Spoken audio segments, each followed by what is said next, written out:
es Rafael Sirven y en este momento nos encontramos elaborando el primer podcast de este año 2022 en el que trataremos el tema de la soberanía. Para este tema, en esta ocasión, estaré acompañado de mi compañero Anderson Riverol, quien es miembro del equipo nacional de formación de cuadros en 20 Venezuela. Saludos, Anderson. Bueno, buenas, estimado Rafael, y saludo a todo el equipo organizador. Muchas gracias. Bueno, creo que la soberanía es un tema súper importante que se tiene que tocar de cierta forma porque no muchas personas lo hacen. Yo conseguí una frase que dijo Ilias en algún tiempo. Dijo, la no intervención, la autodeterminación como expresión de libre voluntad de los pueblos, excluye la beligerancia inconsistente y reñida con el total respeto que mantenemos la soberanía de las naciones. A mí me llamó mucho la atención ese concepto precisamente por los dos términos de la no intervención y la autodeterminación. Pero antes de llegar a este punto, creo primero que preguntarle a Anderson que cuál es la importancia material de la soberanía es por donde debemos comenzar. Entonces, Anderson, cuando quieras. Sí, bueno, este tema es muy importante. Mi abordaje no va a ser ni politológico, ni va a ser a través del derecho, que te daría, el derecho te daría un concepto quizás un poco más cuadrado de lo que dice la Constitución es la soberanía. Yo me iría por lo que es la filosofía liberal y a ver, soberanía primero hay que identificarles por dónde viene, es decir, ¿viene de un pedazo de tierra? No, viene a través de los individuos o grupos humanos que viven en ciertos lugares determinados. Y allí también se derivan otros conceptos, porque el concepto de soberanía no está solo. Está al lado del concepto pueblo, está al lado del concepto Estado, y todo en conjunto hace lo que sería la soberanía. Pero a mí me preocupa sobremanera es qué es realmente la soberanía o cómo se debe hacer en la práctica. Y hay que empezar a decir que la soberanía reside en los individuos de las naciones. Y cuando los individuos es en cada uno de ellos. Cabe destacar que cada persona para vivir dentro de un Estado renuncia a parte de su libertad. Y además trabaja en cooperación porque sabe que cooperando con otros logra mejores resultados. Ahora, que es inviolable, pues, inviolable en la medida que los derechos individuales sean respetados. Es decir, si en una nación ocurriese o cayera en manos de un dictador o de un místico, Ayn Rand decía que todo místico es un dictador en potencia porque lo que busca es la obediencia, pues allí no aplicaría este concepto de soberanía porque se está usurpando lo que es la autoridad dentro del juego de la nación, del Estado, y cuando se está usurpando, pues no hay soberanía que valga y puede haber, sí, se plantea una liberación de esta. Entonces, yo creo que por allí poner esto muy claro de que de los seres humanos y de las personas es donde reside esa soberanía. Yo creo que es muy importante una intervención efectivamente cuando se está en paz y las reglas del juego están respetándose, pero ciertas condiciones aplican. Okay, Anderson, me llamó mucho la atención algo que dijiste, que es el consistente de esa soberanía entre el individuo y el Estado. Entonces, podríamos considerar que la soberanía en cierto punto, hablando del sentido material, el sentido táctico, podría ser peligrosa para la libertad.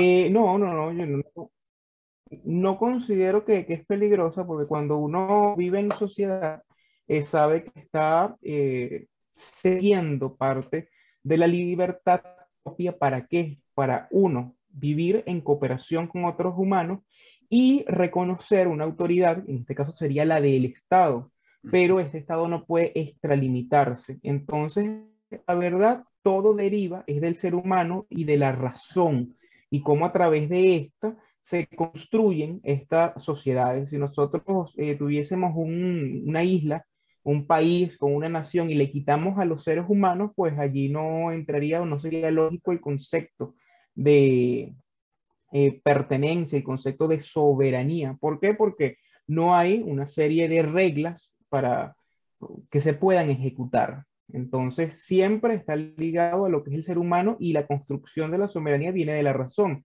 Pero una de las cosas que no podemos obviar es que a veces, bajo este concepto de soberanía, personas que están contra la libertad, incluso usurpando la autoridad de la soberanía de los individuos, ocupan lugares que no deberían ocupar o lo ocupan a través de la fuerza. Entonces, si la fuerza es interna, pues es igual de ilegítima como que fuera externa. Y esto hay que dejarlo en claro. Es decir, la soberanía está en las personas, no en particulares que tengan el poder del Estado para imponerse, sino a través de todos. Ok, perfecto. Bueno, Anderson, mi segunda pregunta va en el sentido más inmaterial, en la retórica del sentido inmaterial de la soberanía, y es cómo podría analizarse los puntos de ausencia de la soberanía de un Estado, o sea, el alcance, hasta dónde llega esa soberanía en el sentido práctico, en el sentido inmaterial, en el sentido voluntuoso, el que está intrínseco en el ser humano, hasta qué punto llega. Bueno, de hecho, yo creo que es hasta el punto que la razón lo permita, llega la soberanía, porque al ser el donde nos desarrollamos y si la soberanía reside en la legitimidad del pueblo, que el pueblo no lo veas como el colectivista, sino ese conjunto de personas donde cada persona se le tienen que respetar sus derechos individuales, pues el límite de esta soberanía está en el límite de la razón, de las reglas del juego que están dentro de esa sociedad. ¿Para qué? Para su desarrollo.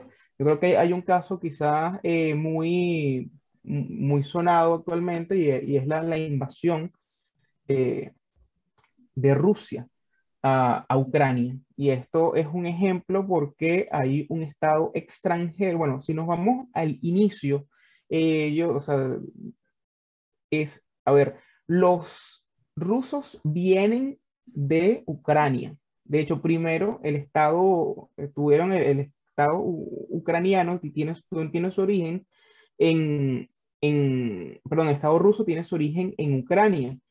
Luego que los pueblos se van desarrollando, pues el carácter histórico de imperio y su desarrollo fue diferente en lo que corresponde a Rusia.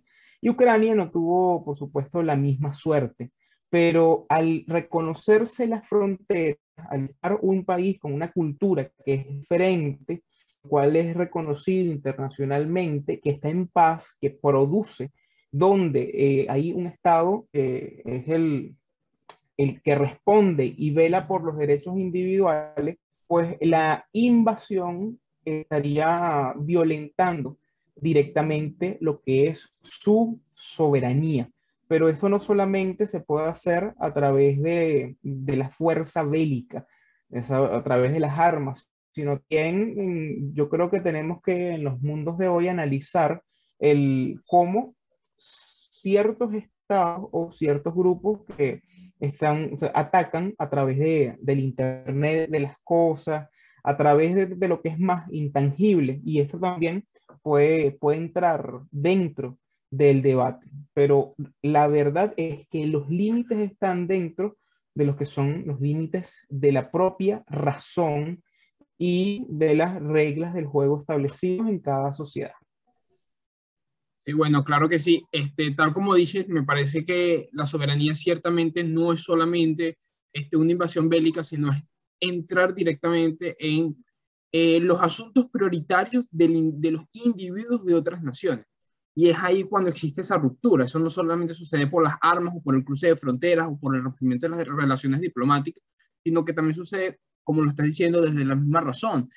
Ahorita por lo menos es muy delicado el tema del Internet, los bloqueos, em, los ataques que se puedan generar virtualmente.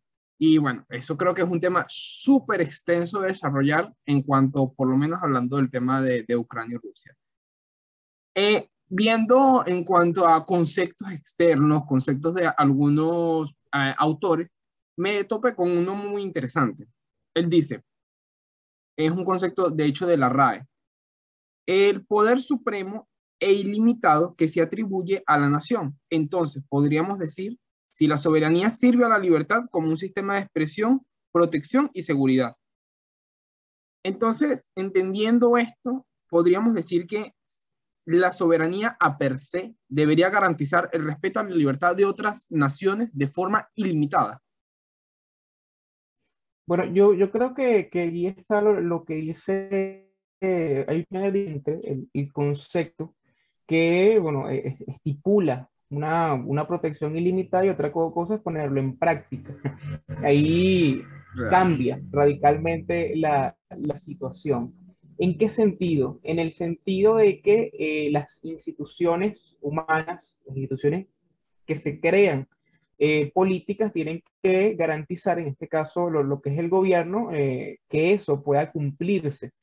Pero ¿qué sucede si hay una intención deliberada a violentar la soberanía y no hay la capacidad de fuerza de evitar esto? Pues el concepto quedaría en el aire. Así que para atajar más, ¿cómo puede cumplirse esto? Pues yo creo que nosotros debemos irnos a otras áreas. En principio, me llega a la mente lo Acton en este momento. Lo Acton cuando habla del Estado, específicamente, recuerdo que dice que es una comunidad de seres humanos donde el principio es, foco es la justicia. Y en esa justicia también entra, por supuesto, lo que es la protección, es decir, la gente se une, crea estados que a la vez son soberanos porque están dando a representantes esa autoridad. Pero de allí a que esto pueda ser puesto en práctica, pues yo creo que hay un largo camino que recorrer. Y de hecho, no quiero ser repetitivo, pero creo que es un tema muy famoso ahorita con el de Ucrania, cuando las Fuerzas Armadas que están defendiendo la nación ucraniana tienen un límite, pues la gente, los particulares, pues en defensa de su propia soberanía, pues se defienden. Y ahí se está aplicando una soberanía más allá de lo institucional. Ahora, los conceptos, y yo creo que también es importante mencionarlo, dan un límite a aquellos que quieran violentar la soberanía. Pues la verdad es que no. Cualquiera que tenga la intención y la capacidad puede hacerlo. Y allí, bueno, tiene que ver cómo se reacciona. Pero lo que sí es cierto es que la opción ante la violación de la soberanía está en el derecho, está en la Constitución, está en el respeto a los demás. También me voy, liberalismo, hay una frase del profesor Mises, y es que el estatismo o la filosofía estatista, donde está cada vez hace más presencia en todos los aspectos de la vida de las personas, pues es, primero, viola la libertad individual y la soberanía propia del ser humano. Y luego, por su característica, se va expandiendo hacia los demás. Entonces, lo que mejor garantiza el respeto a la soberanía son las reglas claras y una capacidad real de autodefensa. Es decir, si yo tengo una casa, yo soy soberano en mi casa, yo tengo la autoridad, eh, debo tener también las herramientas para defender mi casa de algún agresor, de algún ladrón. Entonces, allí es donde entra el concepto de soberanía tanto para que se sienta persuadido de que no le va a ir bien al quien quiera eh, irrumpir, pero hay otro caso muy importante y es que si dentro de una nación se violan estas reglas y las libertades individuales de los ciudadanos, pues pierde también todo tipo de legitimidad quien lo hace. Y hay dos cosas, está la agresión externa y la agresión interna. Y es así, o sea, quien se vuelve tirano es perder todo el derecho de ser soberano, porque está usurpando una autoridad que no le corresponde. y al estar allí en esa calidad, si se quiere, de usurpación, pues está propenso a que sea derrotado en cualquier momento. Pero la soberanía, yo creo que el punto más importante no es algo abstracto que, bueno, la piedra es soberana, no. Tiene sentido con el ser humano y, por supuesto, con la razón. Ok, Anderson, hay algo que me llama muchísimo la atención y son los mitos de la soberanía. Por lo menos no hace mucho leía Twitter, sabemos que Twitter es un mar de opiniones, y conseguí una en especial que me llamó demasiado la atención en su momento. Ella decía, la persona que escribió este tweet decía que la soberanía llega hasta el punto donde esté la autofinanciación, o sea, la libertad financiera, que yo pueda ser sustentable como nación. Explicando un poco del tema de Ucrania y Rusia, ella decía que Ucrania no debería tener soberanía, que debería ejercer la Rusia por el simple hecho de que Ucrania no es sustentable como un país económicamente hablando. ¿Qué piensas de estos mitos? Mira, yo creo que esa es una, a ver, yo insisto, yo no soy especialista en Ucrania ni en Rusia, pero esa afirmación es una reducción totalmente economicista que no tiene realmente un sustento. ¿Por qué? Porque, bueno, es que a nivel histórico, tampoco Rusia viene, como lo afirmé de los pueblos ucranianos hace cientos de años. El desarrollo de ambas naciones fue diferente, pero han sido siempre naciones separadas, a pesar incluso de que la Unión Soviética la invadió, pero digamos que Ucrania tiene la capacidad de estarse liberando de Rusia cada cierto tiempo. Pero ahí, en esa afirmación que das de que, y en caso, de hecho, hay comercio en Ucrania y Ucrania tiene relaciones comerciales con muchos países además. Solamente se puede ver, o sea, en ese sentido de que si es rentable, entra una serie de derechos individuales. Es decir, no se puede justificar el sometimiento de uno con otro solamente porque no es sustentable. Eso es el paso, yo creo que a algo muchísimo peor que lo que es una dictadura. Entonces, si ese es el, el razonamiento, porque el razonamiento, o sea, puede usarse, vamos a suponer que no sea solo lo económico, sino sea el poder bélico. Eso puede ser, bueno, quien tenga la capacidad más bélica, pues va agarrando más freno. Y allí entra lo que es el salvajismo. ¿Cuál sería lo ideal? ¿O qué sería lo ideal? Que cada nación pudiese estar dentro de principios objetivos, de tener reglas objetivas. Solo lo diría, por supuesto, Ayn Rand, leyes en el cual se represente y se respeten y se defiendan los derechos individuales y la relación sea a través del ganar-ganar. Las guerras no son una relación de ganar-ganar. Lo único que puede situar una relación de ganar-ganar es el sistema social que nosotros llamamos capitalismo.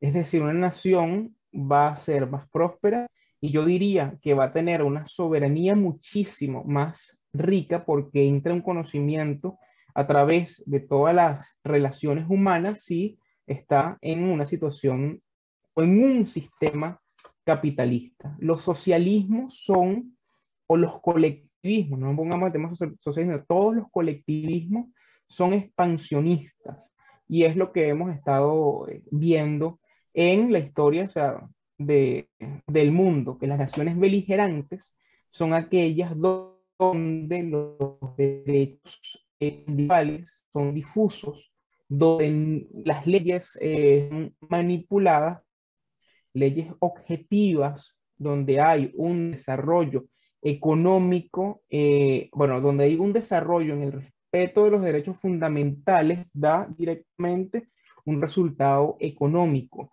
Y hay una cosa también muy importante, lo que hace que una nación pueda desarrollarse Ahora, en el sentido también que me estás diciendo de este tweet que observaste, es el ahorro. Entonces, para ahorrar, tienes que poder trabajar en libertad. Entonces, más prosperidad habrá en la medida que haya menos conflicto y las personas puedan cumplir su proyecto de vida, se ayudan a sí mismos y así en ese sistema de cooperación que llamamos sociedad, va todos avanzando poco a poco. Anderson. Bueno, para finalizar, la última pregunta que tengo es más una opinión personal tuya. La escribí de esta manera. Entendiendo el mundo actual, o sea, sabiendo que ciertamente hay teorías de la soberanía, hay formas de la soberanía, pero muchas son de un mundo que a lo mejor ya no existe, porque ya quedó en el pasado. ¿Qué puntos de importancia habría que destacar para que la soberanía se convierta en un bastión de libertad y respeto entre naciones? ¿Es esto posible? Sí, sí, yo creo que es posible en la medida de que el enfoque en la sociedad y en los líderes de las sociedades en la defensa de los seres humanos y de los derechos fundamentales. ¿Cuáles son los tres derechos fundamentales? La vida, la libertad y la propiedad. Es decir, esos tres derechos funcionan al unísono. Tu vida te da la posibilidad de elegir. Y estas elecciones tienen que hacerse en ausencia de coerción, coacción. Y a través de que eliges, a través de tu cuerpo y tu mente, que forma parte de tu primera propiedad privada. Entonces, en la medida de que el ser humano esté más protegido contra los colectivismos, de que pueda cumplir su proyecto de vida, de que pueda ir y ver hacia más allá, pues está. Y yo creo, y yo aquí añadiría, en la medida de que el sistema haga que protegerse, que el sistema también lo proteja, pues allí puede cumplirse o será muchísimo más sano. Y hay estados completamente violadores de los derechos fundamentales. Yo me iría a Corea del Norte. O sea, en Corea del Norte hay soberanía. Pues no, ahí no hay soberanía porque lo que hay es una usurpación y un sometimiento de personas, de individuos que, bueno, tuvieron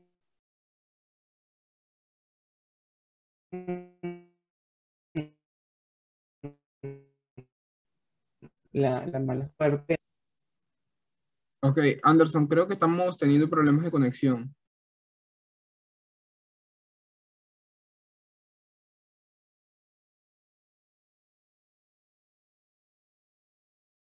Ahora sí.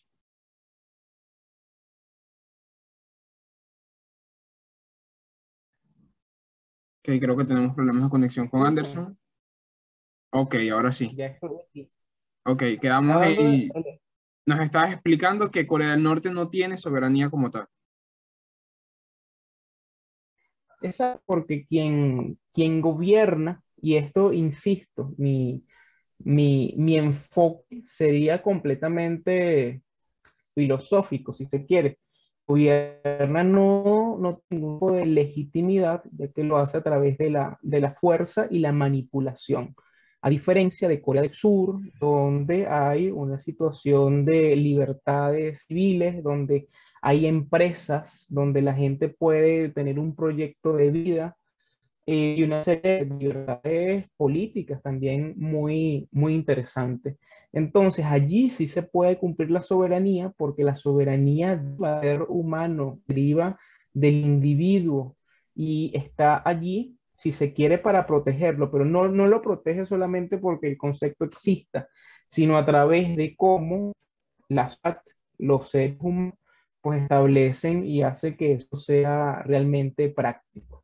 Esa sería mi respuesta. Pero insisto, yo no soy abogado ni politólogo y mi abordaje va a ser o está siendo desde la filosofía liberal.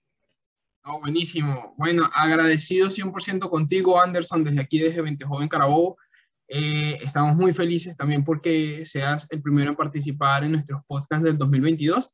Y bueno, muchísimas gracias por todos tus conceptos, por todo tu guiatura. Definitivamente creo que la soberanía es un tema que necesita mucho más que una explicación, mucho más que un solo podcast, porque es un desarrollo constante. Tal como lo indica el derecho, es una constante meta de la realidad que se encuentra en la ardua y fática búsqueda del algo. Y ese algo, como ya nos has explicado, es más que todo la razón, y la razón entre naciones y naciones. Entonces, bueno, agradecido contigo, Anderson, por este espacio, por compartirlo conmigo. Y bueno, más nada, aquí estamos, seguiremos estudiando acerca de estos casos internacionales, nacionales, para lograr desarrollar algo que nos sirva como un propósito del futuro. Bueno, muchas gracias, Rafael. Un saludo a todo el equipo y le auguro muchos éxitos a este espacio. Muchos saludos. Bueno, gracias, Anderson. Hasta luego. Aquí me despido. Mi nombre es Rafael Sirven y esto fue todo el espacio del podcast de hoy con el señor Anderson Rivera.